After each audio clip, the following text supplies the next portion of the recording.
What's next for a neighborhood under siege? We'll have to wait and see. Reporting live, Sadie Sinclair, Channel 7 News. This is San Francisco. I got to hang out with Sophie Lewis while she was in town with her book, Enemy Feminisms. And the book covers how the history of empire, racism, and capitalism is tied to the histories of people who were some of the most celebrated feminists of their time, who we meet in chapters of this book. These are feminists who the New York Times likes to call complicated. I don't know if that's the right word for people like Alma Bridwell, who was a Pentecostal preacher who was very pro-KKK. Try racist, try religious zealot. So Sophie's book calls out cases like Alma's, where feminism has been used to grow conservative causes, something that, of course, continues today with people like J.K. Rowling funding the extermination of trans people, and as war profiteers here in the U.S. stoke conflict on the other side of the world because women need liberation in Iran, or when politicians like Gavin Newsom try to score points with the right wing by agreeing with them on issues around trans kids, or downplaying trans issues by calling them culture war issues. The book isn't all villains, though. Like, we learn about how members of the lesbian organization in the Bay, the Daughters of Bilitis, rejected TERFs in the 1970s. It's a perfect book for people like me who are aggravated the most when power co-opts the language or vibe of something good like gender liberation to sell and promote something evil like empire. Before Sophie comes on, thank you to everyone who is donating at patreon.com/sadfrancisco. Thank you to Devin and Hard French, the semi-annual queer party. It was a very nice surprise to be on the receiving end of part of the benefit that they had, a recent party at El Rio. This is helping to keep the podcast, as well as the videos on TikTok and Reels and Shorts, coming out in a semi-timely fashion. Some of the characters that you unearthed in the course of writing the book were people that people will not maybe have heard of, but were kind of huge celebrities when they were alive. And it kind of put this question in my mind of like, who controls the media at a certain time? They're the ones that are maybe dictating which feminists rise to the top, I suppose. As we're looking back over the media created in a certain era, like, do we need to treat the people that rise to the top in activist circles with suspicion? Yes. Next question. I mean, it's no, this is a great question. No one's actually asked me exactly that question, even though I've done about goddamn 50 events. I'm really glad. One. Okay. No, cool. It's great.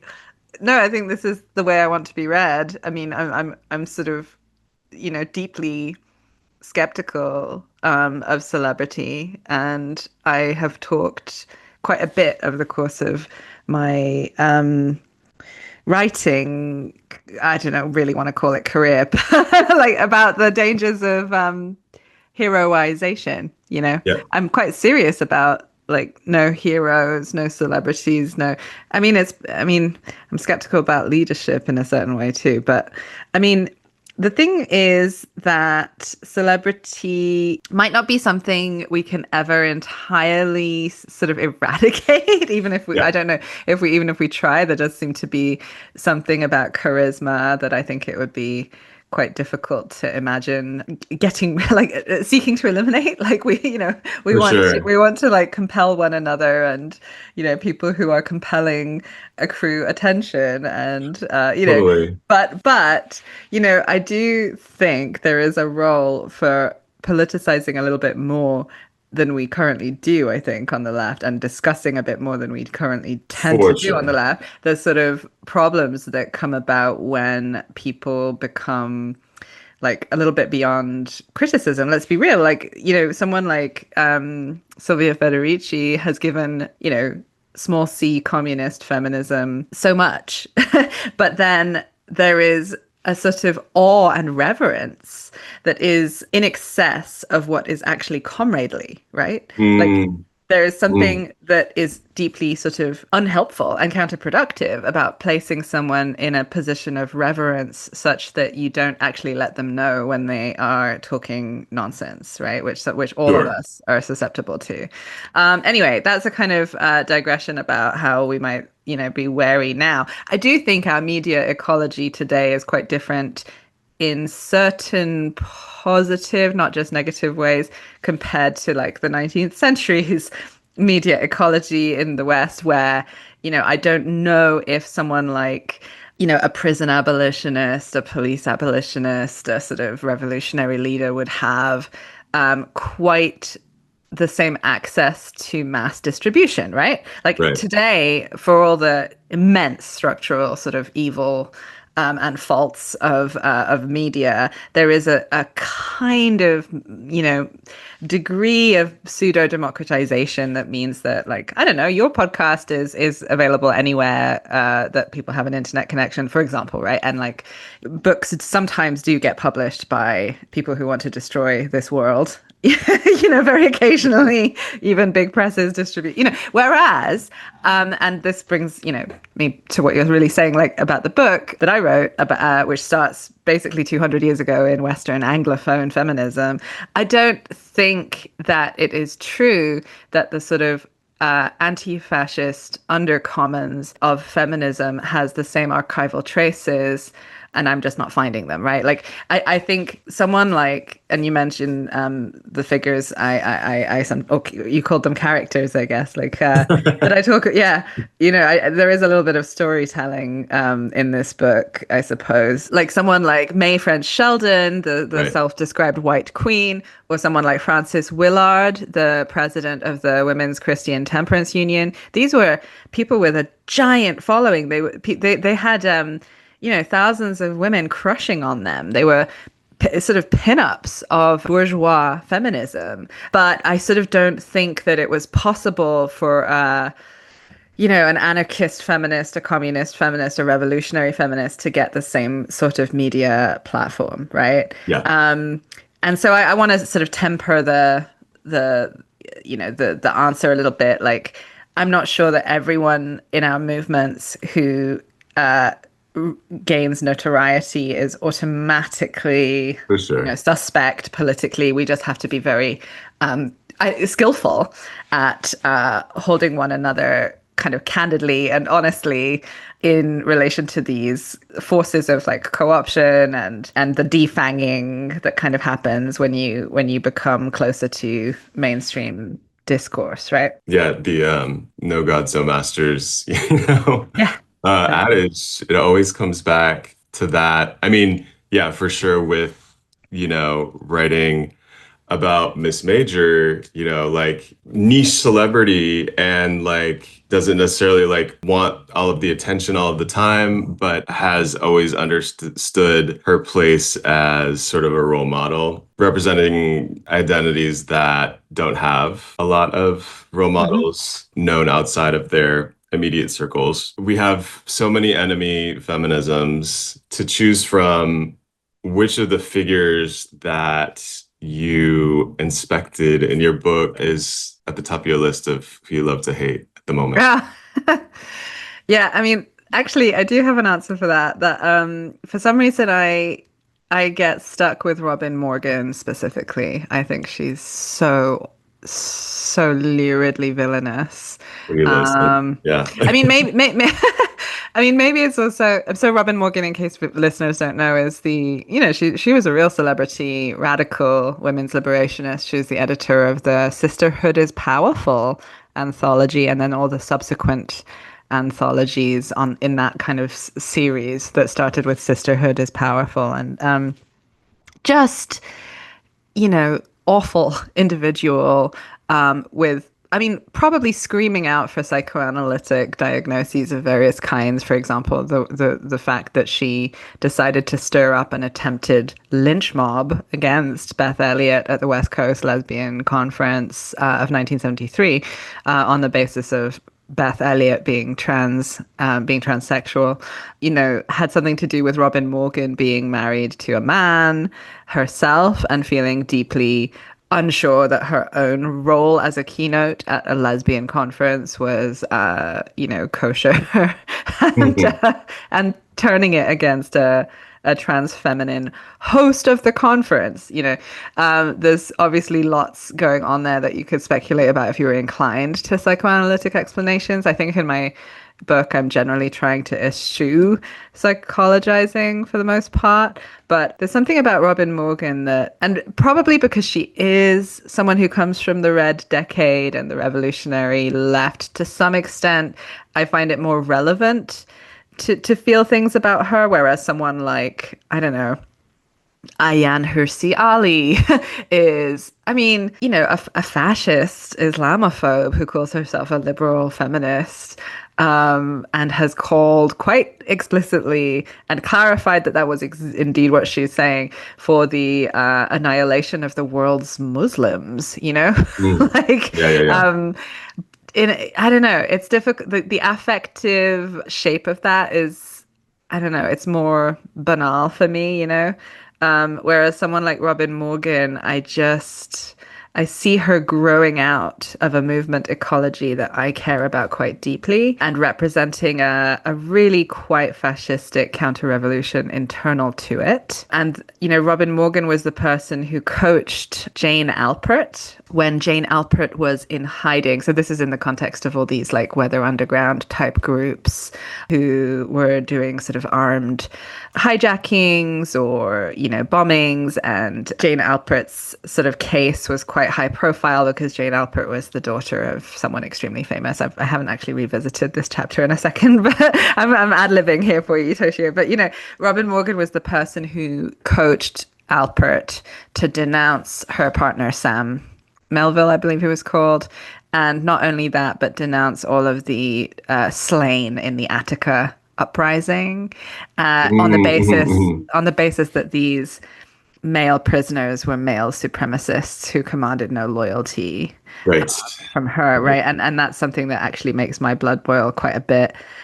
This kind of turning of radical feminism against anti-capitalism, right? This moment where a bunch of veteran women's liberationists sort of remade what they insist on calling radical feminism to this day, whereas it's actually a very reactionary cultural feminism in a sort of image of, opposition to left politics, opposition to left and right, nominally, but sort of saying that actually women are sort of beyond left and right. Literally quite a third way sort of fascistic, definitionally sort of classically fascistic sort of move. And then managed to sort of, for several decades subsequently, tell stories about the so-called second wave. I don't really like the wave format. I think it makes us stupid, but, I don't know, seriously, epistemically, I think it's wrong and bad. But, to sort of paraphrase what the narrative becomes, it's Robin Morgan, was basically the only flavor that was ever around. Yeah. This is a lot of this is happening in the Bay Area. Exactly. Early TERF culture, a lot of it, unfortunately, came out of arguments, fights amongst friends that lived here in the Bay Area, like the lesbian separatist co-ops that were forming in Northern California. At the time, Beth Elliott, who was in Daughters of Bilitis, organization based in the Bay, was basically the first, lesbian civil rights organization in this country. Yes. Yeah. I love this quote that you included from her, where she says, "I personally distrust those who hate men more than they love or do anything positive for women." What's happening with J.K. Rowling and sort of TERFs more generally, throwing their all behind coming after, really punching down at trans women and trans people. I feel like that quote, which she said, I believe it was late 70s, she was delivering that. That's actually in her piece in the post-mortem in Lesbian Tide in 1973. Oh, okay. So that's more recent. No, 1973. Oh, gotcha. It's in Even the earlier 1973. than that. That's right. Yeah, no, that's in her piece on infidels and inquisitions, in the issue of Lesbian Tide devoted to the complete fucking mess that was that summer West Coast Lesbian Conference, because of Robin Morgan and the transphobic contingency of Daughters of Bilitis members and groups like the Gutter Dykes, which is tragic Wow. because Gutter Dykes Yeah. is such a cool, and the issue that they devoted to the experience, where 2,000 people were basically forced to relitigate the issue of trans inclusion. And I stress relitigate because this is 1973, and contemporary 21st century TERFs will try and tell you that trans inclusion is an issue that has only sort of pestered the sisterhood of feminism in very recent years. Is not true. In 1973, as you can learn from the issue of Lesbian Tide, in which Beth Elliott's reflections are also included, where she says this thing about women who hate men more than they do anything for women, it is actually an impatience. You can see that people are frustrated and voicing this because it is so old and tired as an issue already in 1973. There are people in that issue saying, wow, I can't believe we're being dragged back to answering this question about whether or not Beth, our sister, is a woman, or whether transsexual women generally are part of the sisterhood, because I thought we resolved this years ago. I really kind of will go on telling people that because the narrative, so-called gender critical, which is a stupid name because it's not critical at all, but, you know, the sex-based rights activists, the TERFs who try and tell you what women's liberation, what the so-called second wave was about, are just lying, really. And you can tell just by going and reading these documents of the lesbian activists of 1973. Anyway. Yeah, no, exactly. Yeah, these arguments have been happening much longer. And I didn't know that, though, before reading this book, that it had been sort of in the discourse, and that people had been such assholes outwardly about it for so long. But then also good comrades as well, right? I think I don't want to over romanticize it, and I don't want to completely like flip the script, because that would be dishonest as well. But I do think there's plenty of hope and cheer and consolation of a non sort of trivial variety to get as trans feminists today from reading these documents, because, you know, the West Coast Lesbian Conference weekend in Los Angeles that summer was actually, you know, in the end, overwhelmingly a show of solidarity and support. And I'm talking physical, right? Because there was a bunch of, you know, sort of pseudo paramilitary dykes with knuckle dusters trying to literally, you know, lynch this woman, you know, and there were people bravely protecting her.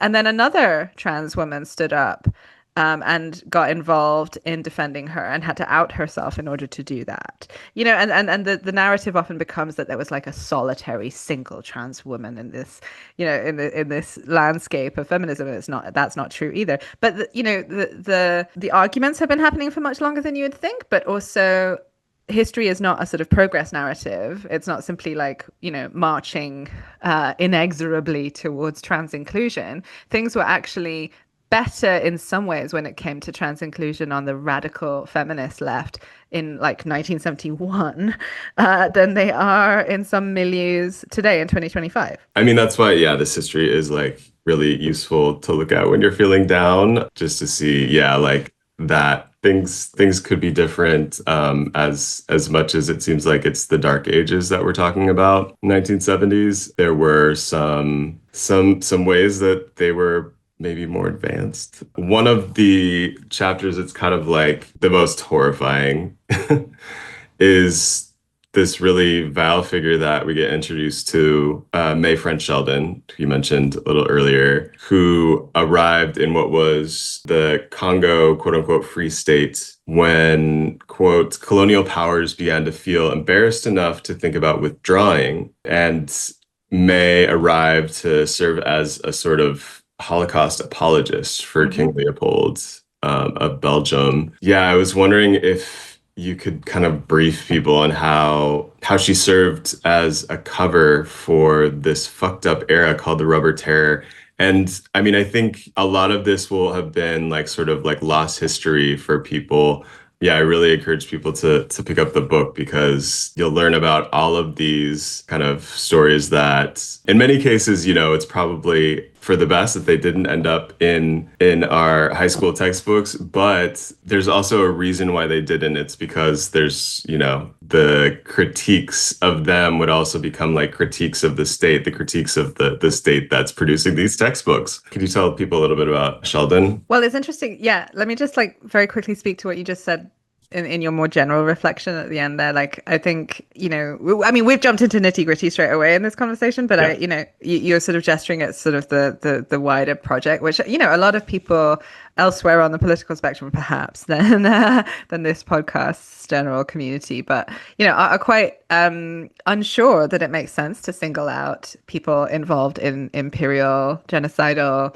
fascistic, even card-carrying fascistic clans, types of historical projects and processes that are specifically feminist, right? A lot of people are like, okay, so you're pointing out that bona fide, like echt feminists were involved in many sort of bad things in history and were involved in world making alongside non-feminists and alongside men. Why are you doing that? What's why are you picking Why are on you them? picking on them? Yeah. And I think, and you just mentioned we don't get figures like May French Sheldon or Alma White, who's the first ordained female bishop in the US, who was a Klan theologian and a radical, quite fire-breathing feminist in some ways, or Mary Sophia Allen, the inventor of women's policing, who was a personal friend of Hitler's and Mussolini's, and May French Sheldon, this apologist for the rubber terror in our sort of school textbooks. But in a way, I want to kind of push back a tiny bit and say, like, actually, we get a canonical version of women's rights history that is just a few rungs below these figures, right? So I'm talking about quite eye-popping examples, especially in this conversation. I also have other chapters that are just about the girl boss, who is like constant, who is ubiquitous, even though she died instantly upon being born, because the critique of the girl boss is so easy that even Michelle Obama can grasp it, right? But at the same time, we're still in the era of the girl boss. She is everywhere, and I also have forms of feminist enemy that are perhaps like less luridly like involved, like dripping in blood, there's a sort of like the prohibitionist, the one that's kind of involved in like, yeah. So I'm talking about, problems with feminism that are sort of baked into the account of gender in the feminism rather than sort of adjunct to, or like I'm really about challenging the idea that the sort of the real baddies in history have sort of like stolen the feminists to woman wash themselves, or that they're just merely in every case just weaponizing feminism or co-opting it or in bed with it or because I think it's actually more important for anti-fascist strategic purposes, and also for simply like the coherence of our theoretic thinking, to understand that feminisms are genuinely multiple, and that their accounts of what a woman is, for example, can very coherently have fascistic and colonial sorts of structures baked in, and proceed as a coherent feminism on the basis of this already, malformed enemy sort of definition. And that we just have to deal with that and just be like, okay, there are two wolves inside feminist history. And one of them has proceeded in the image of, Elizabeth Cady Stanton or Susan B. Anthony or Mrs. Pankhurst. And so I'm naming these names because they're less dramatically evil than someone like May French Sheldon. But our culture uses a completely different language about them, right? The New York Times is quite happy to talk about the faults and limitations, or perhaps the missteps or the errors of someone like a liberal racist like Susan B. Anthony or Elizabeth Cady Stanton. But that's the part of the mechanism by which we actually exclude, as you said, from the narrative altogether, or from the identity feminism altogether, these people who actually are not qualitatively different from the Stantons and Antonys, but just more directly involved Right. in the genocide. And then the thing we also don't get is the undercommons of feminism, right? All the fugitive, proletarian, anti-fascist, anarchist, communist, anti-colonial figures who are not even part of the story or part of the definition.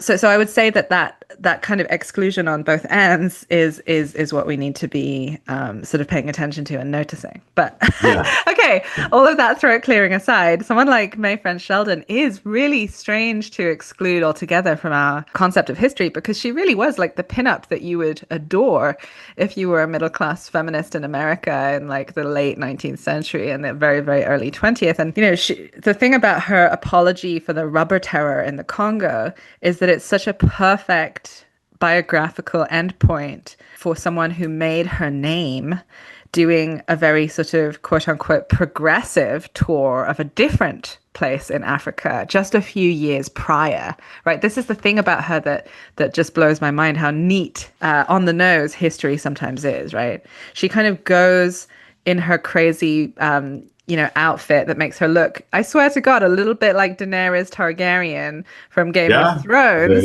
with her very, very long blonde wig and her sort of white dress and her sort of symbols of like eugenic, maternal, racial strength and perfection and beauty and morality, like in hand, like and she is reported by her devoted like fan press, because there is literally she's like a star, right? There's a fan series of journalists in New York following what she's doing, traveling through Africa as the Lady Stanley, another way she was calling herself, modeled on, Stanley, the great masculine sort of explorer and adventurer and colonist of Africa, producing ethnographic scientific knowledge, supposedly. And she was going to show as the Lady Stanley, who also called herself the White Queen, and literally signed her name sometimes Bebe Bwana, which is a made-up Zulu.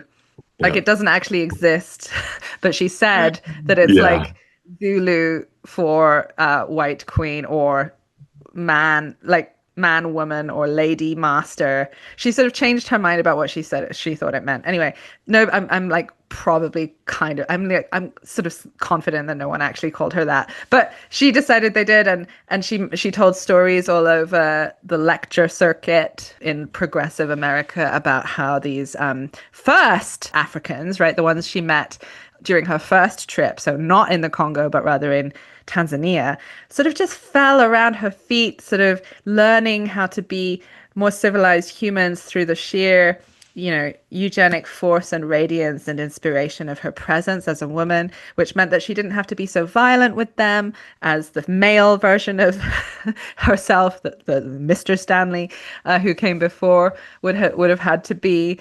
And there was this whole like knowledge production about this. It was in service of a transition towards free market capitalism in the history of empire. Like, to be a bit of a sort of historical materialist about this, feminism, and as we see in the case of May French Sheldon, really helped grease the wheels of a certain kind of transition in imperialism towards a more directly capitalistic sort of approach to extraction from Africa, right? So she goes to Tanzania. She's reported by her press fans to be traveling, quote unquote, alone and unescorted.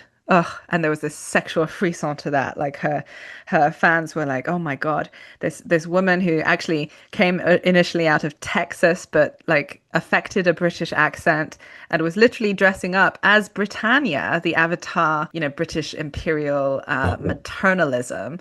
Right. And she actually had hired 150 porters in Zanzibar.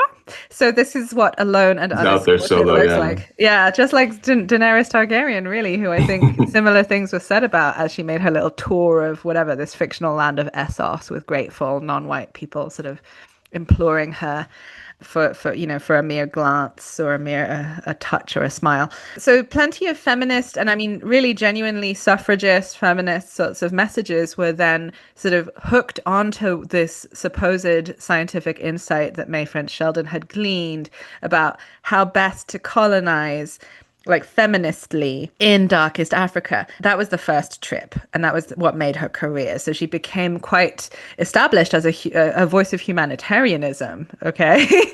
And that's the context in which she goes back a few years later. And get this, she was paid by both sides. She was paid by King Leopold of the Congo and paid by an editor, W.T. Steed, and his associate in the Free Congo campaign. So basically, there's this giant anti-genocide network at this moment, trying to stop this kind of Holocaust in the Congo. And there are, revolutionaries involved in this, right? The Irish radical Roger Casement is sort of trying to have a role in traveling to the Congo to try and get the word out and have witness testimony about what's actually going on there.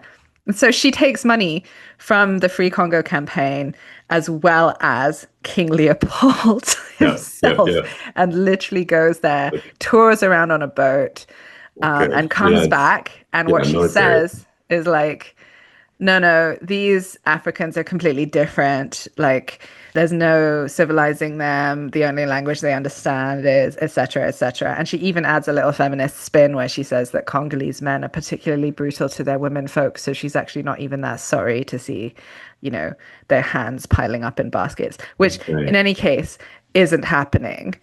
She said it's a really eye-opening story, and you're not the first person to tell me that it's the one that kind of made their jaw drop the most. Yeah, I mean, and this is the propaganda that's coming back to the US, where she's coming from, and being presented as the narrative. If somebody knows anything about Congo Free State, this is what they know in many cases, probably. So one of the typifications of all of these people, like one of the words that is used to describe all of them by the mainstream press after the fact, is complicated. And I feel like is like, it like comes up again and again. We should laud all of these people, like in their obituary in the New York Times, it'll be like, complicated, but here are all of the positive things that we learned as a result of them being in the world. And I think that it's helpful just to have histories like this where we kind of correct those kind of glowing, like the toxic positivity of the obituary that leaves out all of the not so light moments. Right. I mean, it's extraordinary, isn't it, when the establishment wants to bring out complexity, right? Like, it's like,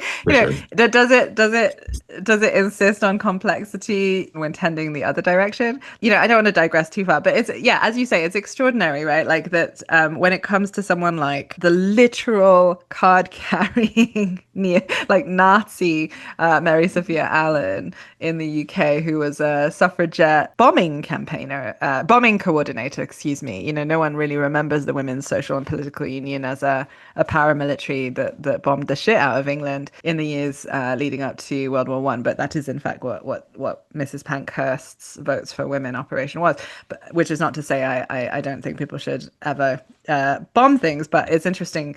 In fact, I'm not at all about nonviolence, but I think it's very interesting that a group that is remembered and chose to be remembered explicitly as minimally nonviolent, right? At most throwing stones and going on hunger strike and in prison and being tortured by the state, and then heroically being rewarded at the end of the war with suffrage for, property owning women over 30, and basically many in the WSPU specifically, unlike the left suffragist organizations, were pretty much fine with that, but decided then to join in no small proportion, the British Union of Fascists in the interwar period, right?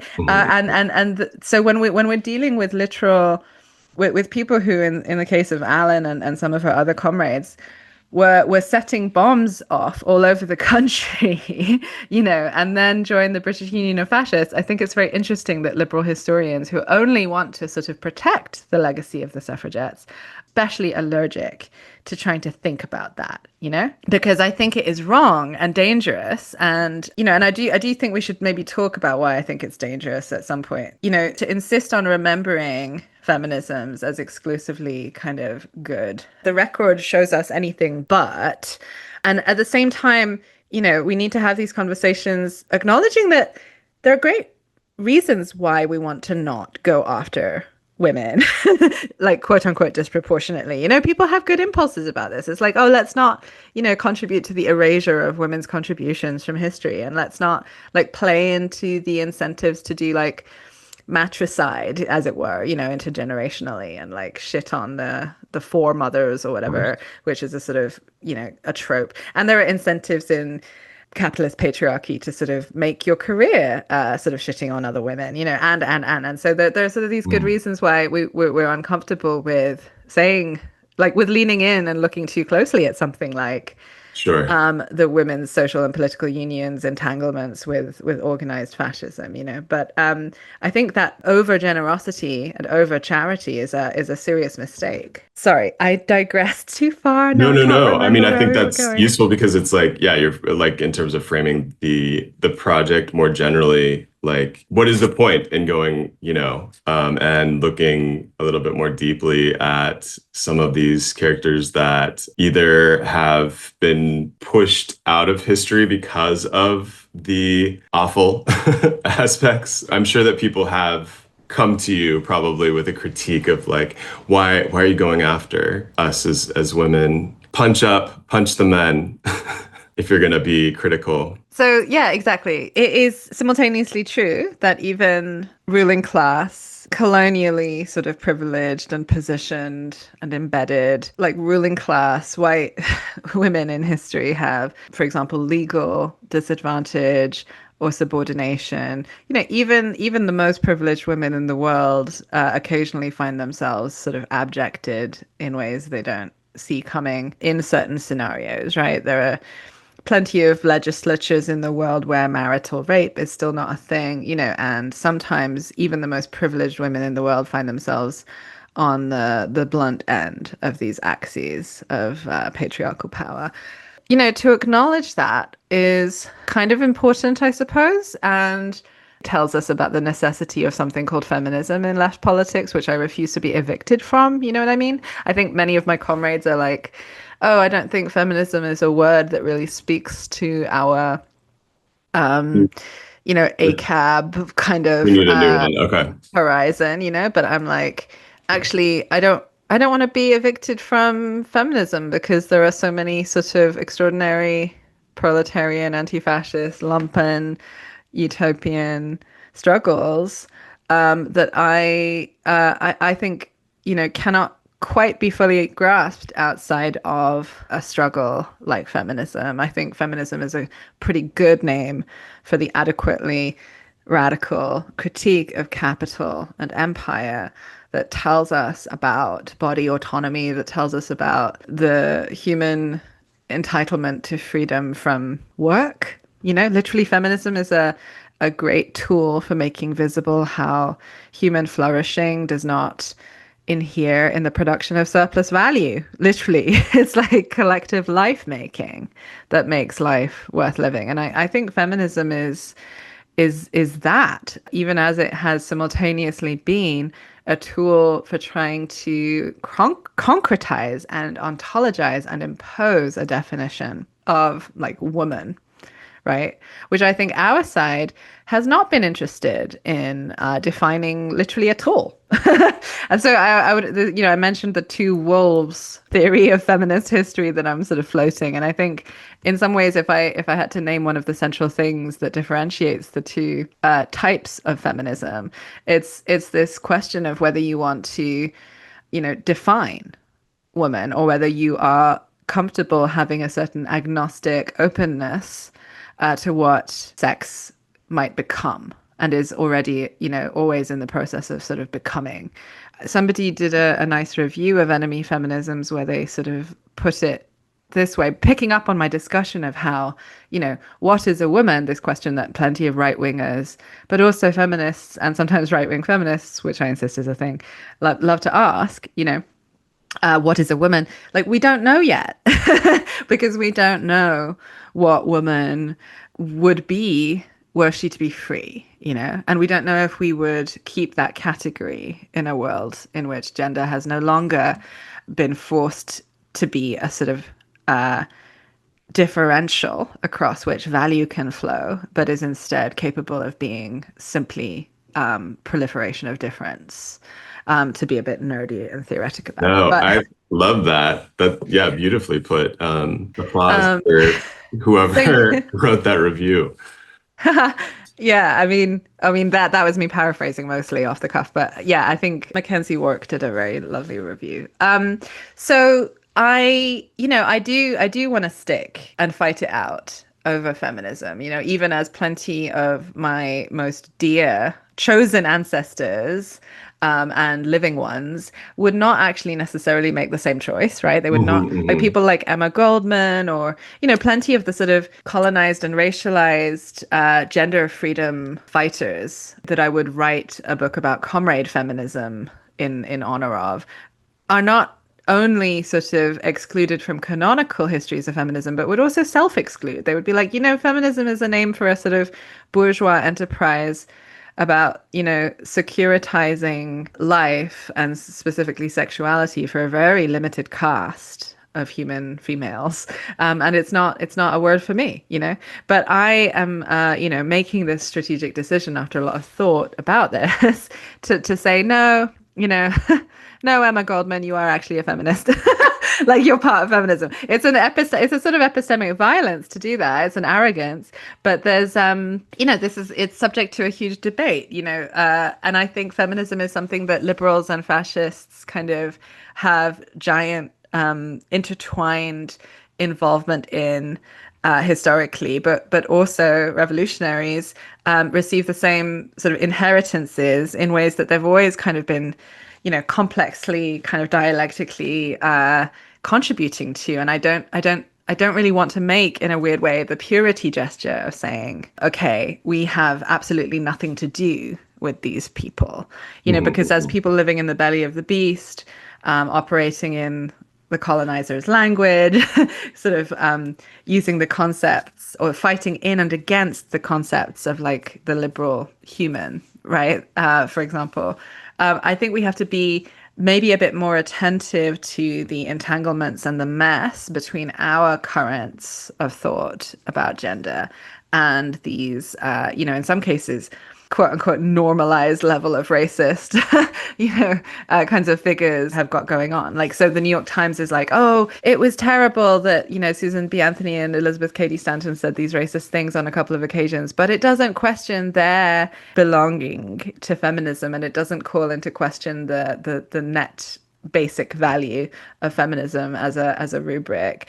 And that's interesting, isn't it? Because simultaneously that move authorizes the approach that's like quite purgative. Like you cannot be a fascist and a feminist at the same time. You cannot be a racist and a feminist at the same time. In order to really count as real feminism, you have to sort of clear some kind of basic hurdle that has to do with certain kinds of other progressive values. That's what most people like to do, because most, including on the radical left, people prefer to be like, oh, those people over there, X, TERFs or femo-nationalists or Islamophobic or pornophobic or carceral or whatever. And, the big one is pro-forced birth, pro-life, anti-abortion feminism. There's no such thing, right? There are about 1 million op-eds that say that, anti-abortion feminism is not possible. Much as people like to say that right-wing feminism is not possible. And, the idea there is to simply resist and refuse a kind of inquiry into the messy entanglements of different political lineages. Just sort of wall it off instead. Yeah. Yeah. And in a weird way, that kind of like conversation that's willing to be like, oh yeah, there were some bad moments in the big liberal progressive greats, the big foremothers of suffrage, the first wave and so on. Or the second wave's, racism, there's a sort of like move that gets made that's like, yeah, there was some bad lacuna. There was some like people left out. There were some people like left behind in this feminism. No, this is actually a wrong metaphor that does not equip us to understand how fascism operates in places we do not expect, including our own structures of thought and our own most intimate institutions. If something is, inherently cis-sexualizing or inherently white in its sort of conceptual DNA. Like, you don't want to widen that fucking tent. You know, you don't want to include more people in it. Like, do not try and include, in fact, more women in this feminism Right. of whiteness, you know, Right, of right. class domination, of, you know, coloniality. Like, don't do that. Just recognize that it is entire and coherent to itself to a certain extent, and that there has always been another feminism, and a feminism that's the enemy of this enemy feminism, if you Yeah. like, fighting for a Yeah. completely different set of visions and with a completely different idea about what women are or need or want or might become, and a completely different set of priorities around what matters Right. to the Right. women of this world. So maybe, yeah, maybe wave isn't the word for it, but some other word to describe, yeah, what's next in like constantly evolving feminism. For people who don't know about them, I was wondering briefly if you could speak about the Daughters of Bilitis, because we haven't actually gone into them. We've covered a couple other periods, like covered Mm. Girlbosses here. People can go back and check out that episode. I'll link it in the show notes. But the Daughters of Bilitis, we actually haven't spoken about, and a lot of their organizing happened here in the Bay. I know. Yeah, I'm not as up on this history simply because I am actually focusing for this research project on, and I do defend this very much as a critical utopian kind of endeavor and as a service to hopefully like anti-fascism, on the people who are doing anti-liberatory women's emancipation Yeah, politics. yeah, yeah. So, you know, what I would argue you should do is actually bring someone on whose focus is I think on that's like fair. is on Beth Elliott's activities with her sisters as a Bilitis chapter president. Yeah, yeah. Definitely look out for that one. Got a content idea for a future episode. Um, so yeah, I mean, I really encourage people to pick up the book. Each chapter has a different story that is was lost to my own, knowledge of history. I know that your next project you mentioned when we were talking when you were here in San Francisco was potentially on youth liberation. That's right. Yeah, I mean, so before I wrote Enemy Feminisms, I wrote two books about the communization of care and the abolition of the family.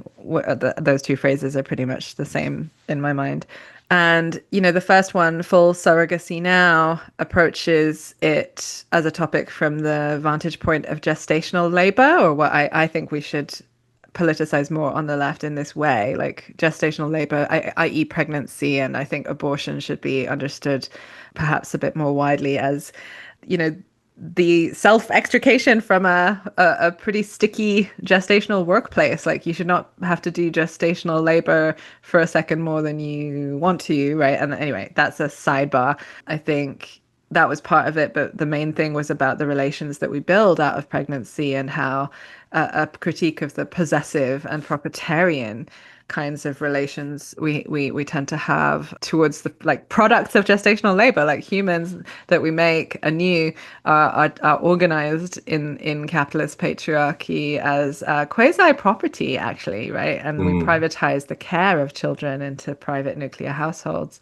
in ways that we, you know, tend to quite widely have certain critiques of, but never an abolitionist vision, usually, like vis-a-vis. But then Abolish the Family clarified what the family abolitionist jumping off point of Full Surrogacy Now, a book about pregnancy, really, like both waged and unwaged, right? You know, in case I haven't made this clear, Full Surrogacy Now does not call for involvement in commercial gestational surrogate pregnancy. It's not right, a right, kind right. of Of course. weird girl bossy endorsement of the contract pregnancy industry, which the book is largely devoted to criticizing as a neo-colonial and really quite sort of hyper exploitative and problematic kind of industry, although not one I think we should exceptionalize in the way that, sex worker exclusionary radical feminists also exceptionalize the sex industry, right, as a place that women need to be like rescued from against their will if necessary and for their own good. But so that all said, I'm now, I guess, returning with the Liberation of Children book to a kind of perhaps again a more like positive, the titles have sort of maybe contain a clue, because I full surrogacy now and abolish the family, and then I sort of switched to looking at the other side, right? Enemy Feminisms. That's a descriptive rather than a prescriptive title. But now I want to go back to another dimension of the often quite memory hold history of the radical and revolutionary struggle for the communization of care. And so whereas I was looking at pregnancy, I'm now thinking of looking at the children's collective sort of self-determination and bodily autonomy struggles that have been left out of histories of revolutionary movements. And actually it's remarkable how many radical, including like Black Power groups, including disability liberationist groups, women's and gay liberation groups, perhaps more obvious, but various kinds of, anti-capitalist and anti-colonial formation in the 60s and 70s were politicizing children as subjects in their own right of politics rather than passive sort of recipients of like protective or, gestures, like defend and protect trans kids, as we're now saying, which is not worthless at all, right? But perhaps, could do with being challenged a little bit on the basis that, trans kids might want, other things than simply protection, because, kids are in fact, people with a range of political opinions and desires of their own. Yeah. Exactly. What they want. And yeah, so I think I'm going to have a theoretic contribution to make as usual, but with a sort of historicizing, amongst other things, kind of method where I look back, not just to the 60s and 70s actually, but to the very early 20th century where there were kids organizing school strikes, but also factory strikes, because children worked, as you know, in factories up until up into the 20th century, before these things were sort of criminalized in most of the Western world, or outlawed. And so I'm really interested in these points where kids walking out of school as a site of work and kids walking out of waged work were sort of making contact and potentially linking up and joining forces. I will say I haven't really started the research or the writing on that book yet, but thank you for asking about it. I do think that child's bodily autonomy and child liberation is one of the really important places. It's like a nexus of political antagonism in this moment of trans annihilationism and the privatization of care that this current sort of class war from above is attempting to enact on populations. I think the figure of the trans child, but in a sense beyond that, really what's going on is like the child tout court is